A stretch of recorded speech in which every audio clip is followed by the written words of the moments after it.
O restante do pessoal aqui não me lembro. Sejam bem-vindos. Tá? Então, eu sou o membro mais velho da LMF, né? E com um pouco de experiência no mercado. Tá? Esse semestre, pelo visto, a gente vai ter bastante gente. Vamos torcer que o pessoal vá até o final, né, Eduardo? Beleza. Eu confesso que as minhas aulas são chatas, né? Vocês que são jovens têm outra dinâmica, então estão acostumados a um ritmo mais acelerado, né? E, então vão sentir um pouquinho de diferença com relação ao tema, tá? Mas vamos direto para o assunto, porque passa rápido. Se alguém quiser conhecer um pouco mais de mim, pode procurar na internet, né? Só digitar meu nome, vai aparecer alguma coisa a respeito. Eu vou compartilhar aqui, e aí vou pedir que o Henrique compartilhe. Henrique Oliveira, você que é o meu monitor, é isso? Verdade? Isso, é o Henrique. Deixa eu ver se eu vou... Opa, sou eu. Beleza, tá bom. Beleza. Vou cobrar bastante, né? Que a Oliveira também vai ter que dar um exemplo, né? Eu vou compartilhar a tela, se quiser começar a gravar.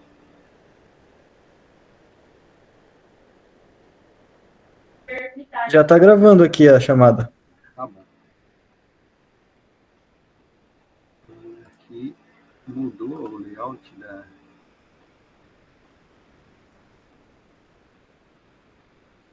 para compartilhar.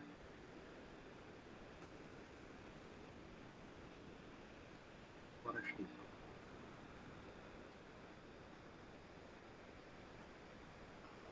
Ótimo. Então, nosso tema é valuation.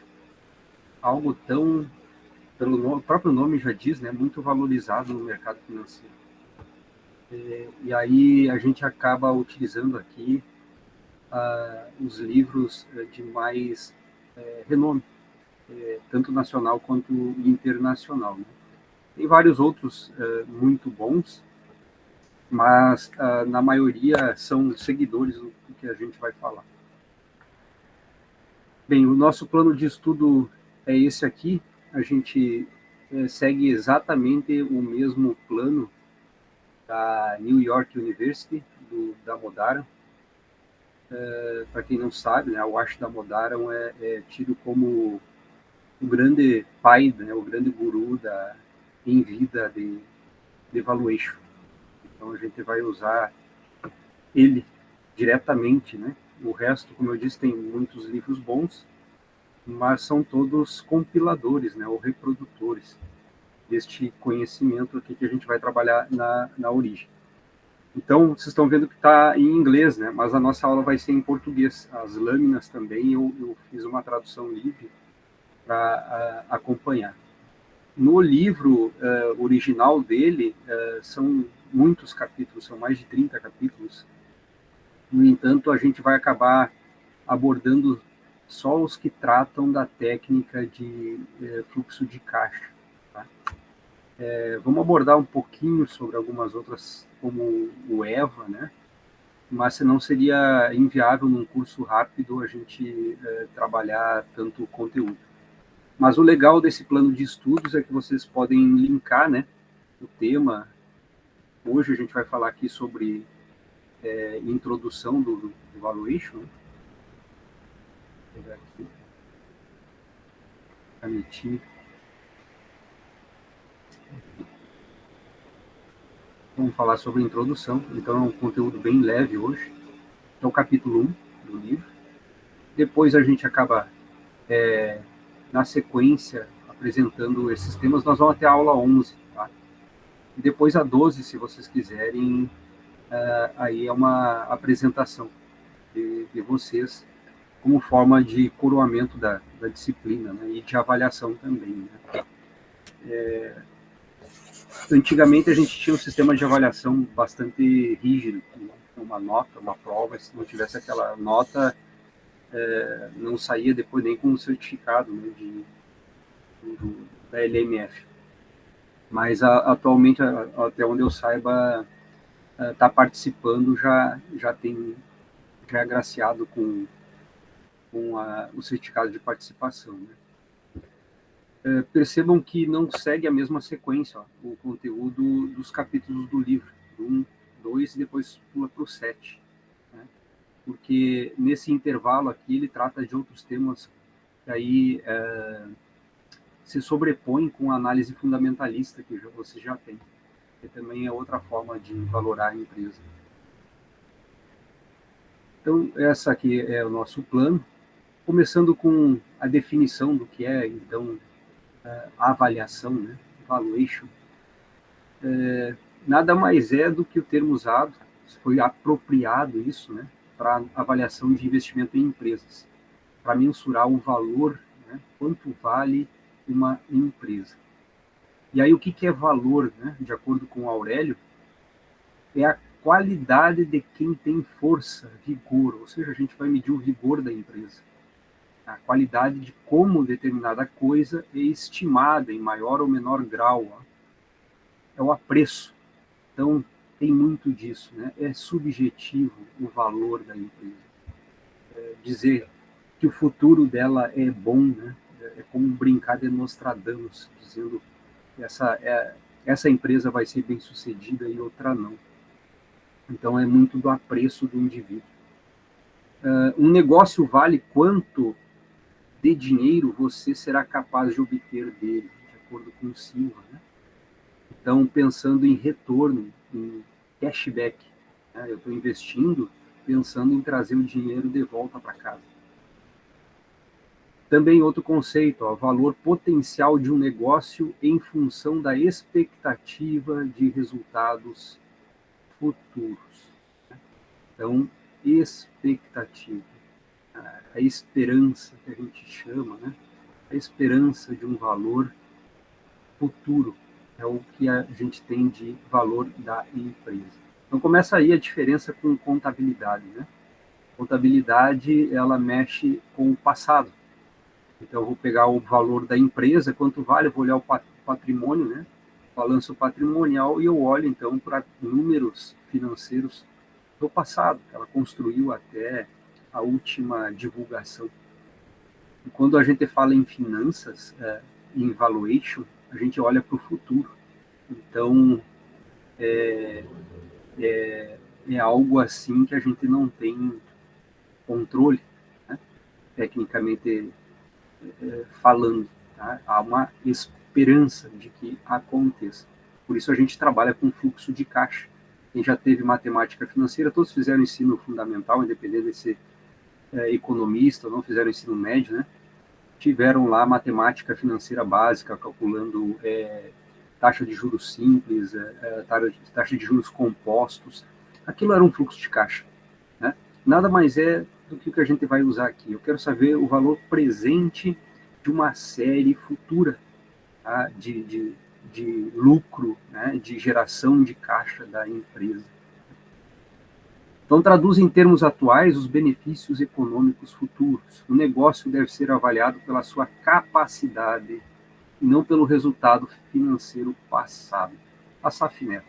Então, para quem não sabe, a Safineto é Alexandre Safineto, né, o tocaio meu, é tido como o principal professor de finanças do Brasil, né?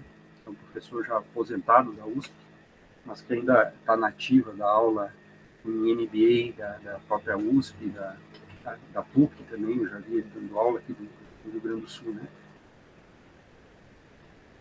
E escreve muitos, né? Tem muitos bons livros. Tá?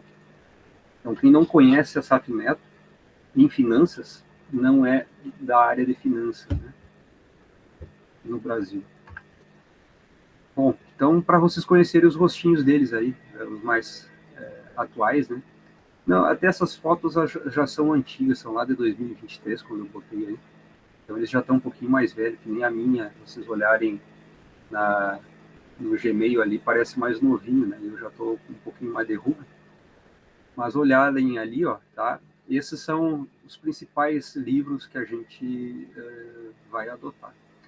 Como eu falei, existem centenas, né, se não milhares de livros de literaturas na área de finanças, e a grande maioria deles são compiladores, né, não traz algo de fato novo. Né? Até o próprio Awash Damodara, que a gente vai usar, o livro dele, vocês vão ver depois, ele cita muitos autores mais antigos, né? Então, fazendo uma releitura. Esse aí é o Investment Valuation, em inglês, para quem tiver a oportunidade e grana aí para comprar. Eu acho que é um tipo de livro obrigatório para quem gosta de finanças e vai atuar na área financeira. É uma bíblia. Eu acho que eu tenho ele aqui, separado. Tenho aqui, ó. Esse aqui, a versão em inglês, são 974 páginas. Depois tem a versão em português, que é o que está ali. Aí é um pouquinho maior, se não me engano, são quase 1.200 páginas.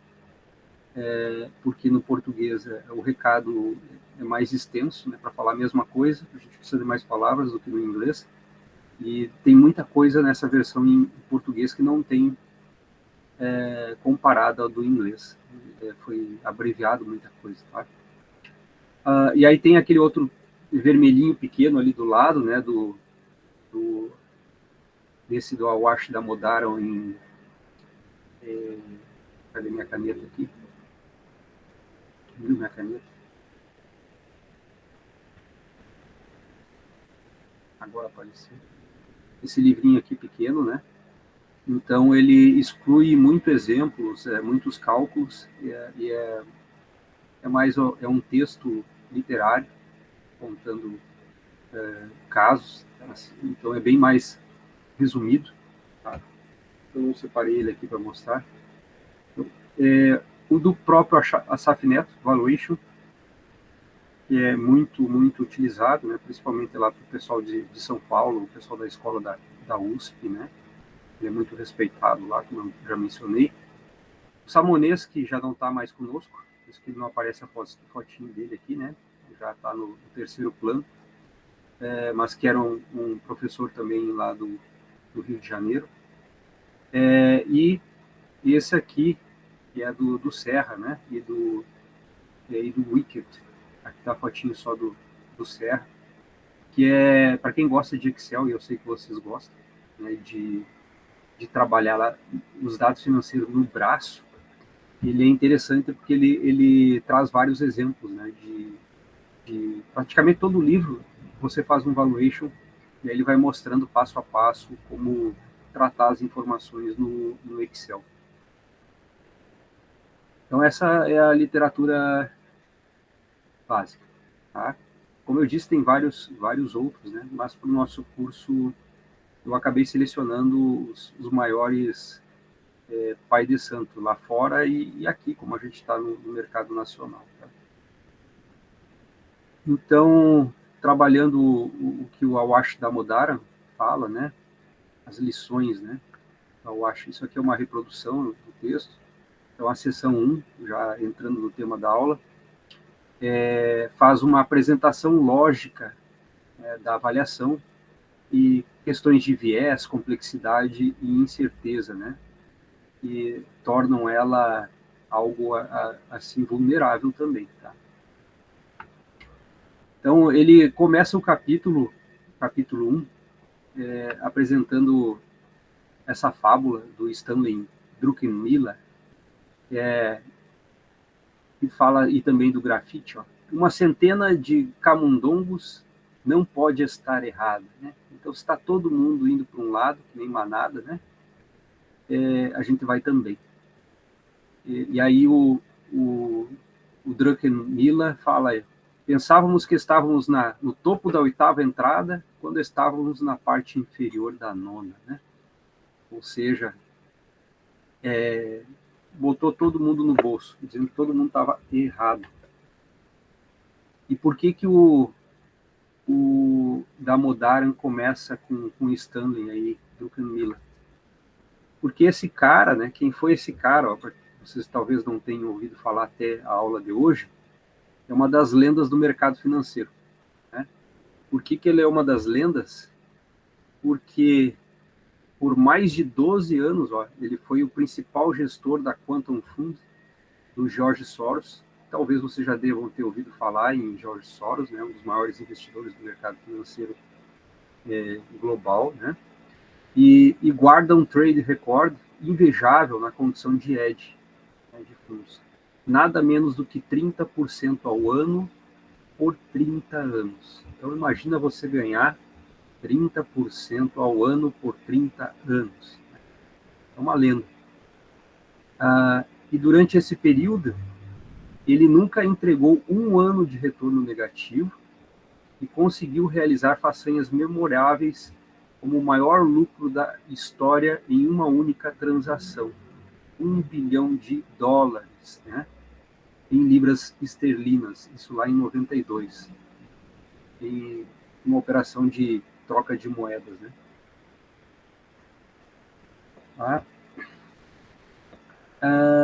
Bom, então alguns equívocos sobre a avaliação, que é o tema que a gente vai falar. Né? Eu já falei que é algo do futuro, a gente tentar mensurar quanto vale o futuro de uma empresa. Existe algum valor verdadeiro? Esse é o primeiro mito. Né? Qual é a verdade? Todas as avaliações são tendenciosas. Qualquer avaliação que a gente faça ou que vá ler de alguém, ela é tendenciosa. Tá? A única questão são quanto tendenciosas elas são e em que direção é essa tendência. Né? Por quê? A direção e a magnitude do viés, ó, em sua avaliação, são diretamente proporcionais a quem lhe paga e quanto você recebe. Então, a gente sempre vai arguir, e esse é o nosso papel em valuation, é ter argumentação, né, para convencer alguém, né, de que o valor futuro de um negócio, né, de uma empresa, que pode até ainda não existir nada, como em muitos casos acontece, em empresas de alta tecnologia, não existe nada ainda, e a gente mensura de forma extremamente elevada, então tem que ter convencimento, e as pessoas que convencem são pessoas que estão sendo muito bem pagas por alguém, né, para fazer isso. A gente tem que ter essa consciência. Outro mito, que uma boa avaliação fornece uma estimativa precisa de valor. Não existe isso, tá? Não há avaliação precisa. Ou seja, a gente vai achar um valor provável dentro de uma curva, né? Pode ser uma curva normal, tá? Um valor provável, eu tenho desvios, tenho um erro aceitável. E o retorno da avaliação é maior quando a avaliação é menos precisa. Olha que interessante. Quanto mais eu errar, né, em relação ao valor certo, né, ao valor, entre aspas, correto, maior é o meu spread, né, porque eu estou tendo uma diferença de preço significativa. E quanto mais quantitativo o modelo, melhor a avaliação. Também é outra inverdade. Né? Os modelos mais simples, às vezes, eles se saem melhor do que os modelos complexos. Tá? Então, a compreensão de um modelo de avaliação é inversamente proporcional ao número de entradas. Então, fazer lá um modelo multivariado, colocando todas as variáveis da economia, inflação, taxa de juros, desemprego, impostos, o que vocês quiserem, né? Colocar expectativa de governo, né? De direita ou de esquerda. Quanto mais variáveis a gente colocar, menos compreensível ele é, né? Então, por isso que em economia a gente utiliza muito um modelo parcimonioso, né? Tentando fazer uma simplificação da realidade. Tá? E outra verdade é que modelos de avaliação mais simples, então, você sai muito melhor do que os complexos. E por isso o mercado financeiro mesmo utiliza muito a análise fundamentalista, né? Utilizando múltiplos, que são valores rápidos, fáceis de se obter, em vez de fazer uma calculeira toda, como acontece com a questão do fluxo de caixa descontado, né? Que você pode trabalhar com milhares de premissas, né? E aí, se você erra uma premissa, erra o valor, né? E tem que convencer as pessoas. É muito comum ter concurso de valuation, né? As competições, que vocês já devem ter participado. Muitos bancos, empresas privadas, né, fazem concursos aí entre alunos de faculdade para fazer valuation, e aí então vão defender as premissas que vocês utilizam, né? Tá? Acaba ganhando aqueles que são mais pautados na teoria. Vocês estão sendo apresentados nessa disciplina. A disciplina ela é chata porque é teoria, mas acaba ganhando a premiação aquelas que são mais fundamentadas. Né? E ninguém consegue derrubar a premissa que vocês utilizaram de valor. Tá? E na planilha do Excel, ela vai acertar qualquer coisa depois. Bom, então abordagens para avaliação, né? Tem o Damodar, aqui no cantinho inferior está sendo colocado, ele classifica basicamente em 3 tipos de avaliação, valuation. Avaliação intrínseca, avaliação relativa. Avaliação intrínseca é o que a gente vai trabalhar na nossa disciplina, evaluation, é o caminho do holder. A avaliação relativa vocês aprendem em análise fundamentalista. E a avaliação de sinistro contingente está de fora do nosso programa, né? Não tem nenhuma disciplina que cobre aqui mercado de opções. Tá? E aí, qual é a diferença? Tem mercado de derivativos, opções financeiras, né? Quando eu estou avaliando uma empresa, são opções reais. Então, é o mesmo conceito por trás, mas são opções. Bom, falando da letra A, o que é então essa avaliação intrínseca? É o fluxo de caixa. Eu vou avaliar a capacidade de uma empresa gerar fluxo de caixa. E quais os riscos desse fluxo de caixa, né? Isso é a forma mais comum de valor intrínseco, o fluxo de caixa descontado. Então, relembrando que é um fluxo de caixa, a gente vai fazer uma projeção, tá? E analisando isso aqui para futuro, vou colocar aqui futuro. Qual é o futuro de uma empresa? A gente espera que seja infinito. Né? Isso aqui eu poderia levar até infinito. E até a gente modela exatamente dessa forma. Né? Traz o futuro para o valor presente. Traz o futuro para qual é o valor presente. Esse valor presente nada mais é do que o valuation. E aí a gente vai aplicar isso aqui, uma taxa de juros. Né? Vou apresentar aqui uma taxa de juros, um I, um R. A gente aprende lá. E esse fluxo de caixa ele vai ter diferentes tamanhos. Isso aqui é quanto vale a empresa. É a nossa brincadeira, as 11 encontros que a gente vai ter de 1 hora, né? Dá 11 horas de curso. Avaliação relativa, então, é o valor observado, né? A precificação de comparáveis. Então, eu vou olhar para os meus vizinhos, para as outras empresas que são comparáveis. Né? Em relação a uma variável comum, como o lucro, qual é a empresa que dá mais lucro? Qual é aquela que dá mais fluxo de caixa, né? Qual é que tem mais valor contábil? Pode ser o patrimônio líquido, o volume de vendas. Então, a gente tem métricas sendo utilizadas, né, para comparar as empresas, mas percebo que a avaliação relativa ela é do presente e do passado. Tá? Eu vou estar olhando o que está acontecendo hoje e do passado. Né? A gente não tem múltiplos do futuro. Enquanto que a avaliação de contingentes, contingente, então vai precificar opções. Quanto vale uma carta na manga, né? Um coringa, né? Que eu tenho nas minhas cartas, no meu baralho, e o concorrente não sabe.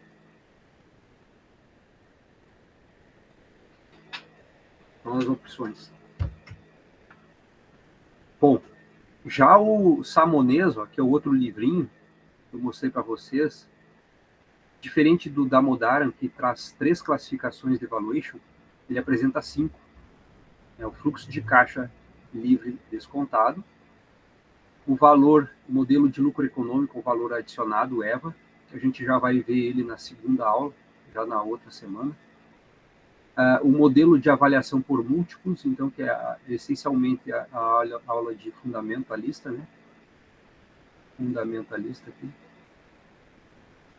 Então, é bom que todos participem, né? O modelo de fluxo de caixa de dividendos. Então, em vez de usar fluxo de caixa, eu utilizo dividendos, porque muita gente tem como estratégia de investimento, né, criar uma renda passiva, de que todo mês, todo ano, a cada demonstrativo de resultado, uma periodicidade, com uma regularidade, né? Tem empresas que pagam dividendos há mais de 100 anos no mercado americano de forma regular, né? Então, é você comprar o ativo e depois ir lá receber periodicamente para pagar suas contas em casa, né? E o modelo de avaliação por opções reais também, o Samonês. Então, não foge muito, né, do que o Damodaran apresenta. Já o Serra e o Wickett, ele traz essa divisão de avaliações bem mais detalhada, né? Eu posso avaliar uma empresa pelo valor contábil, se eu não tenho nada, né? Pegar uma empresa do setor privado, ela não é capital aberto, é uma pequena empresa, uma padaria, uma loja, né, de varejo, e eu não tenho nada de informação por aí, como é que eu vou começar, como é que eu vou avaliar? Eu vou olhar o valor contábil, né? Eu vou pedir o balanço patrimonial, ver o que tem dela, né? Depois eu posso fazer um ajuste disso, né, que é esse valor contábil ajustado, que é olhar no presente quanto vale os ativos que estão ali dentro. E uma coisa é o valor contábil, às vezes foi montado, adquirido bem há 10 anos, era outro preço, e aí não foi corrigido, aí no valor atual é diferente, né? Avaliação relativa, então, com múltiplos de mercado, tal como a gente analisar o valor da empresa, né? O valor da empresa como em relação ao valor patrimonial, tá? O valor de mercado da empresa, capital market, e múltiplos de transações também eu posso usar na avaliação relativa, aí, analisando o lucro em relação a vendas, tá? Então a lucratividade, analisando rentabilidade, né? Lucro em relação a patrimônio líquido, em relação ao ativo da empresa. Então são múltiplos de transações, não é relativo ao mercado, né? Eu poderia analisar liquidez, número de negociações, né? Número de negociações em bolsa, é um múltiplo de mercado. Já o fluxo de caixa descontado, para o Serra e o Wickett, né? Ele já apresenta aqui para o acionista, né? E fluxo de caixa de dividendos, fluxo de caixa para investidores, né? Então eu não sou um acionista, eu sou alguém que quer comprar uma empresa, para fusões, né? Ou aquisições, fusões e aquisições, né? Então, M&A, que o pessoal gosta de usar em inglês, já seria essa avaliação em vez dessa, né? Não, eu quero comprar ações no mercado secundário, qual é a que me interessa? Tá? Bom, tecnicamente é o fluxo de caixa do acionista, e você vai ser um acionista. Você não é um investidor lá, um banqueiro, um anjo que está comprando toda a companhia para depois liquidar ela no futuro, um IPO. Né? Ou o seu objetivo é uma aposentadoria, né? ter uma renda passiva. Eu vou usar o fluxo de caixa de dividendos. E ele também traz o EVA, né, o fluxo de lucro residual, e o valor presente ajustado, present value, que é outra técnica, né? A gente, lá pelo finalzinho do semestre, vai falar um pouco, vai dar alguma ideia de como funciona. O EVA a gente já vai ver na próxima aula. E outros, né? O valor de mercado em si, eu posso usar simplesmente quanto vale a companhia, né? Hoje a gente tem empresas, um outro dia, eu acho que foi ontem eu estava olhando a Apple, está valendo 3,3 tri, né? Milhões de dólares. E quanto é isso? Valor? Vamos comparar com o Brasil. O Brasil, qual foi o PIB do Brasil ano passado, ano retrasado, né? Se não me engano, foi coisa da ordem de 2,2, né? 2,2 tri. 200 milhões de brasileiros para frente do Brasil, né? Somados juntos, um ano inteiro vale quase metade da Apple.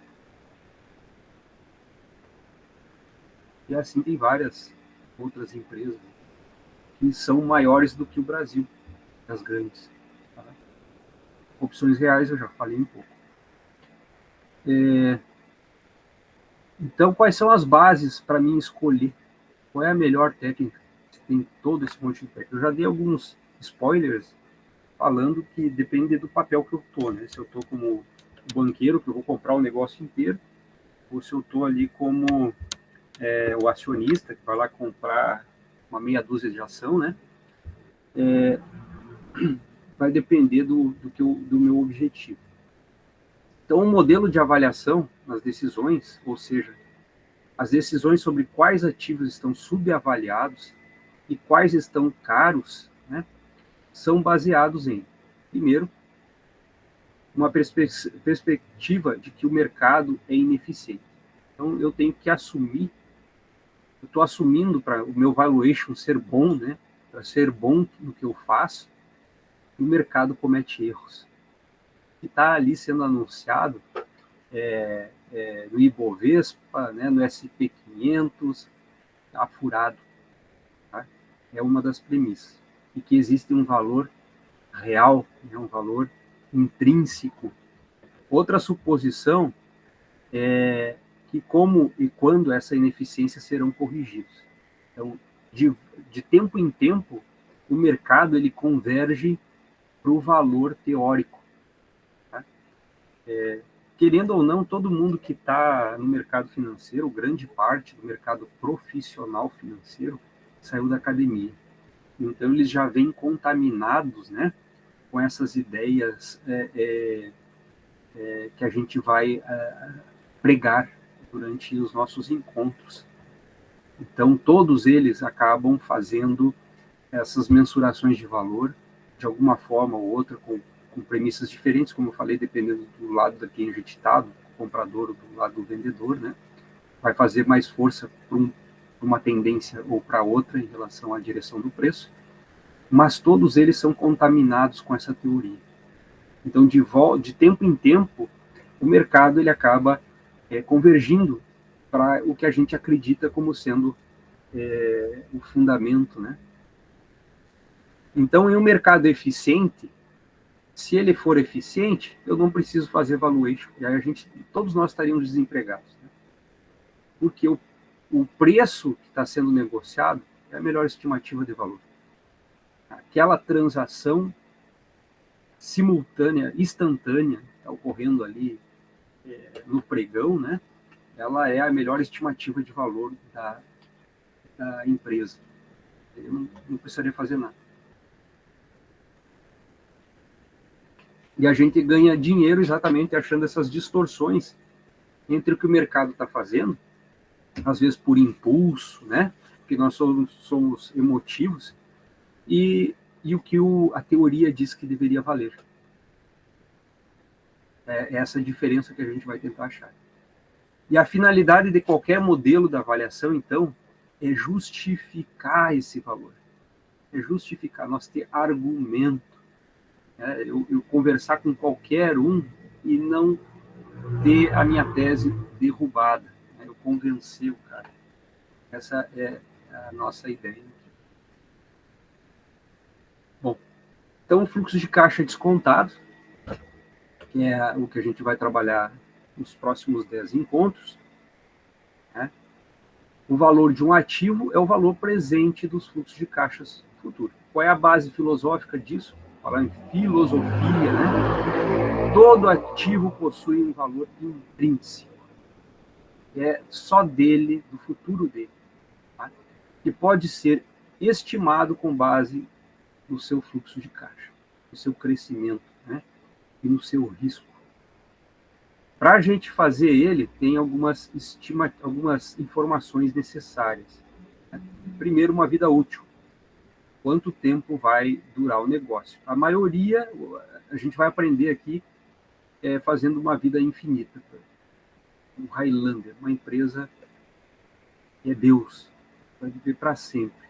A gente sabe que isso aqui não existe de fato, tá? Aí, bom, eu posso considerar uma vida finita? Posso. Tem técnica para isso? Tem, né? Tem base de argumentação para isso? Tem, né? Aí eu tenho que entrar nas entrelinhas, nas notas de rodapé da Modara, né? E aí a gente não consegue abordar num curso tão rápido. Estimativa do fluxo de caixa, ó, durante a vida do ativo. Então, durante esse período infinito, eu tenho que saber qual é a minha estimativa de fluxo de caixa. Tá? E estimativa da taxa de desconto a ser aplicada. Qual é a taxa que eu vou utilizar? Tá? Então, como uma empresa dura infinito, né, a forma mais simples de eu mensurar, né, o valor da empresa, eu simplesmente pegar o fluxo de caixa dela no último ano e dividir pela taxa, uma taxa, que é essa aqui que a gente vai usar. Taxa, né? Pode ser uma TMA, né? E aqui eu vou ter o valor da empresa. Tá? Só aqui eu já estou considerando futuro. É muito difícil fazer isso? Não é, né? Ó, pegar o fluxo de caixa do último ano e aí dividir por uma taxa de juros. E aí o segredo é essa taxa, isso aqui é perpetuidade. Tem toda uma técnica de perpetuidade. Tá? Então, se eu não sei, eu não quero fazer uma calculeira de valuation e ser bem simples, eu calculo dessa forma. Tá? É que nem eu ter 1 milhão aplicado em renda fixa, tá? E essa renda fixa me rende lá 1% ao mês. Tá? 1%. Então, eu estou tendo um fluxo de caixa, né, mensal de 1% deste montante, que são 10 mil. Então, eu estou fazendo o inverso. Ó. Qual é o valor da empresa? 1 milhão. Qual é o fluxo de caixa dela? O lucro, né, depois do imposto? 10 mil. Qual é a taxa que eu estou usando? 1%. Pô, então eu já tenho aqui quanto vale o negócio. Né? Se eu tenho uma renda de 10 mil a uma taxa de 1%, o meu negócio vale 1 milhão. Complexo, né? Isso é uma perpetuidade. Né? O que mais? Outra premissa é a ineficiência de mercado. Então, supõe que os mercados cometem erros ao precificar o ativo e que vão ser corrigidos. Essa é uma premissa forte. O mercado erra, mas ele volta para a teoria. Já a avaliação relativa, que é o que vocês aprendem na análise fundamentalista, né? eu vou estimar o valor da empresa observando o mercado, os semelhantes, os comparáveis. Há outras empresas do mesmo setor, com a mesma atividade, com tamanho parecido, né, com um lucro parecido, né, com uma estrutura de custos parecida. Então, a base filosófica, né, para isso é que não existe um valor intrínseco. Como é que eu vou saber o futuro? É quase impossível eu estimar o futuro de uma empresa. Tá? E então, dessa forma, eu justifico o uso da análise relativa, né, olhando os comparáveis. O que eu preciso para fazer isso? Um ativo idêntico. Pô, mas não tem clone, não existe uma empresa igual a mim, com exatamente os mesmos ativos. E aí, se eu não tenho com exatamente os mesmos ativos, tá? Eu preciso de uma medida padronizada, né? E aí conseguir, através de uma variável comum, tá? Medir, comparar as empresas. Então, se elas não forem perfeitamente comparáveis, as variáveis para controlar as diferenças, tal como o custo marginal, comparar as diferenças delas, se elas forem diferentes em tamanho, né? E também pressupõe ineficiência de mercado, que ocorrem erros de precificação, da mesma forma que no fluxo de caixa descontado. Tá? Então, isso aqui é muito forte para mim sustentar uma análise fundamentalista. Já a avaliação por opção real, né, que vem a ser um sinistro, perdão, contingente, a gente vai avaliar o ativo com fluxos de caixa contingentes em um evento que ocorre como opções. Qual é a base filosófica disso, tá? Quando a gente compra um ativo, a gente altera um trade-off de risco da posição comprada para uma posição, da posição vendida para uma posição comprada. Eu estou mudando de lado. E sempre vai ter um risco de baixa limitado e um risco de alta quase ilimitado. Né? O risco de baixa é perder o 100% do ativo. O risco de alta, ele é infinito. Tá? O preço pode subir muito mais do que 100%, 1000%, 2000%. Para que eu possa fazer análise por opção real, eu preciso definir o ativo subjacente da opção. Tá? Então, se é a própria empresa, se é uma ação, é o meu ativo, o que é muito comum, né? Ter opções de ações no mercado para remuneração dos executivos, né? Você colocar lá uma opção de pagamento de compra de ações, né? De conversão em ações. Tá? E um valor convencional para o ativo, então quanto vale o ativo, no caso a ação, usando a avaliação de fluxo de caixa descontado, então eu não fujo do fluxo de caixa descontado, e a contingência que acionará o fluxo de caixa. Então, qual é o gatilho que vai disparar, né, ou se eu estou dentro do valor, né,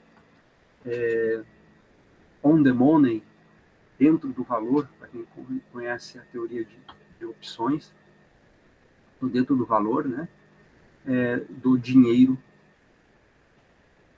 E também tem como pressuposto ineficiência de mercado, tá? Investidores que ignoram opcionalidades em ativos semelhantes irão precificá-los mal. Um exemplo disso, Steve Jobs, você já deve ter ouvido falar, né?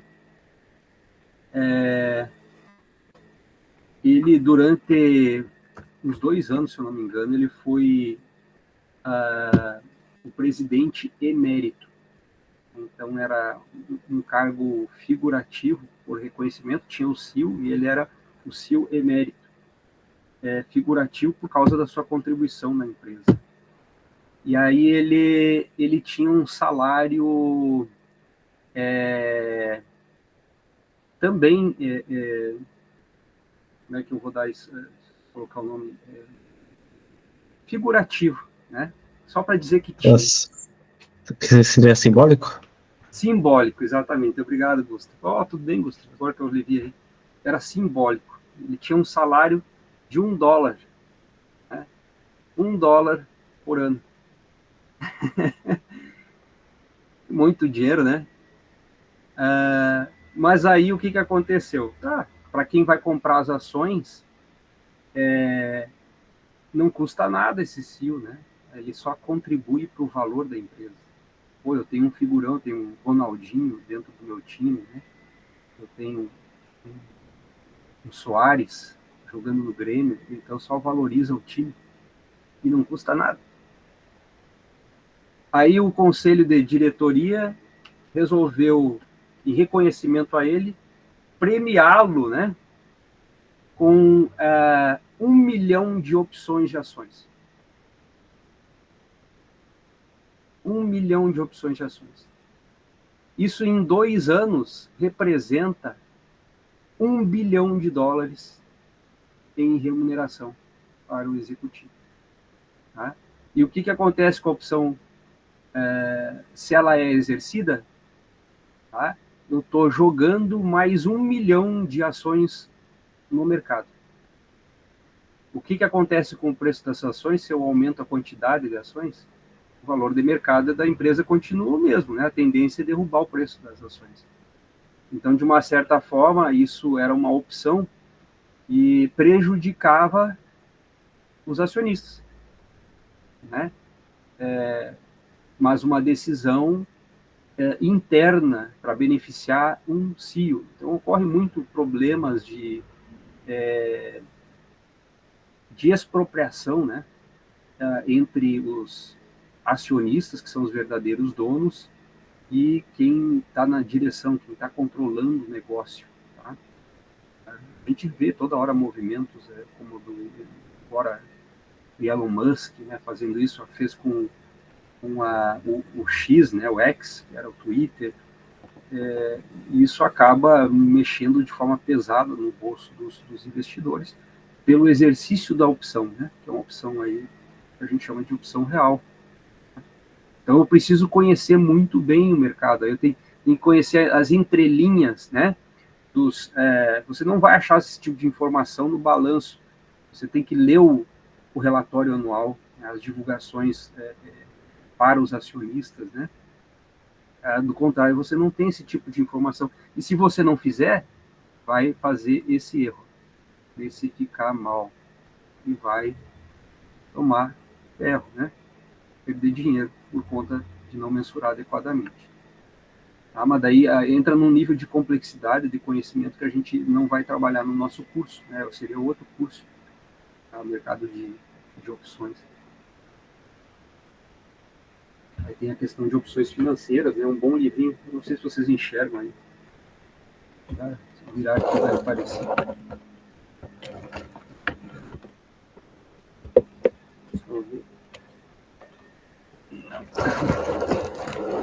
Aqui tem alguns dos livrinhos. Aqui, ó. Esse aqui, ó, Mercado de Opções, tá? Do Sil. Ele é bem... É outra bibliazinha de umas 1.200 páginas. Não, ia ser ruim de tirar ali o livro que ele está lá embaixo. Bom, outros exemplos de opções além desse que eu contei para vocês, né? Empresas com problemas, lucro negativo, alavancagem, né? E aí elas têm a opção de liquidação. Tá? E você é um acionista que está ali no meio. E aí quem está lá, a diretoria, resolve liquidar a empresa. Então, ocorre muito problema também de expropriação dos investidores, dos pequenos investidores, né? Então, vale a pena a opção de compra do ativo? Reservas de propriedade também, tá? Reservas naturais, tal como no Brasil foram descobertas reservas de petróleo, né? Aí de um dia para o outro salta o preço, né? Salta o preço das ações por conta da descoberta de uma mina, tá? Então eu tenho opções aí, patentes de propriedade, aí eu conhecer o tempo de duração da patente, se ela, aí eu estou entrando no negócio que a patente ela tem mais 30 anos. Pô, em 30 anos eu posso viver bem, né? Vai estar valorizado. Agora eu estou entrando num negócio que a patente vence o ano que vem, vence esse ano, passa a ser direito público, vai despencar o preço das ações da empresa que eu estou entrando. E existência de investimentos com VPL positivo, né? Optando a empresa por não distribuir dividendos. Isso aqui é uma lógica que se fala muito hoje, né? de que se a empresa ela está retendo dividendos, retendo lucros, não está distribuindo para os acionistas, é um sinal, ela está fazendo uma sinalização para o mercado de que ela tem um negócio melhor para os investidores, né? E que tecnicamente, teoricamente, o CEO, o CFO da empresa são mais capacitados do que o investidor em achar negócios com alta rentabilidade. Se a gente olhar historicamente, nos últimos 100 anos, vem só diminuindo a taxa de dividendos. Nos anos 60, era 70% das empresas do SP500, 70% das empresas do SP500 pagavam dividendos, e bons dividendos, né? 30% dos lucros. Hoje, isso vem caindo, tá? 15% das empresas que pagam, né, das 500, a maioria acaba retendo. E aí, se ela está retendo, será que de fato esses caras eles vão estar investindo bem o dinheiro, né? Acontece muito de ter um excesso de caixa, e caixa é dinheiro não remunerado. Se vocês olharem muitos e muitos negócios, até o Berkshire Hathaway, vocês vão ver com bilhões de dólares em caixa, né? E aí justificam a manutenção desse dinheiro, né? Pô, isso é bom para o investidor, de toda essa liquidez sem retorno, né? Então, é um dos questionamentos que essa técnica de opções, né, ela faz a gente trabalhar, e são argumentos, né, são teses que não são exploradas num fluxo de caixa descontado e também numa análise fundamentalista. Em suma, embora existam centenas de modelos e métricas, centenas de modelos, para não dizer milhares de modelos, existem apenas 3 abordagens. Então, sintetizando tudo, é a abordagem intrínseca, né? Geralmente, mas nem sempre, uma avaliação de desconto cash flow. A valoração relativa, né? Eu mencionei que vocês aprendem análise fundamentalista, e a por sinistros contingentes, que a gente não aborda ainda na LMF. As 3 abordagens podem produzir diferentes estimativas, e realmente compreender a avaliação, a gente deve ser capaz de entender e usar todas as 3, se a gente quer, de fato, compreender uma avaliação empresarial. Tá? Há um tempo e um lugar para cada abordagem, e saber quando usar cada uma é uma parte fundamental, né, para o domínio da avaliação. Então, dependendo do que vocês quiserem do mercado financeiro como atividade profissional, né, vocês vão ter que dominar muito bem as 3 técnicas. Né? É que nem um lutador de FMA, né? Não é FMA. Estou fora de lutas marciais, aí, como é que é? Se alguém puder me ajudar.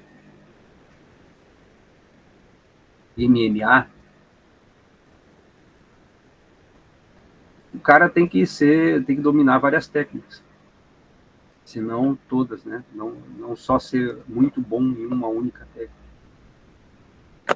Aqui é a literatura de referência, e era isso para hoje, né? Nesse nosso encontro introdutório, tá? Vocês conhecerem a literatura, as diferentes abordagens, né? As principais diferenças entre as diferentes abordagens.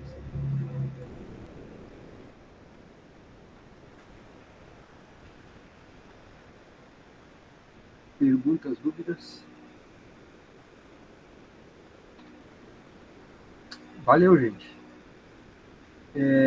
Espero que não desista, né? À medida que vai avançando, vão ficando mais chatas as aulas, mais teoria, né? Mas é como eu mencionei, é o que faz a diferença na hora de mostrar lá que você é bom. É bom, não. Programar numa planilha de Excel, num Python, né, num R, é outra técnica também de extremamente importância, muita importância, mas você tem que saber o que está programando, né? A montagem do algoritmo, qual é a lógica, e depois sustentar, defender a tese daquela lógica que você construiu no seu algoritmo. Obrigado. Valeu. Obrigada, Alexandre. Valeu, professor. Valeu. Até mais. Boa noite, até semana que vem. Boa noite, boa noite.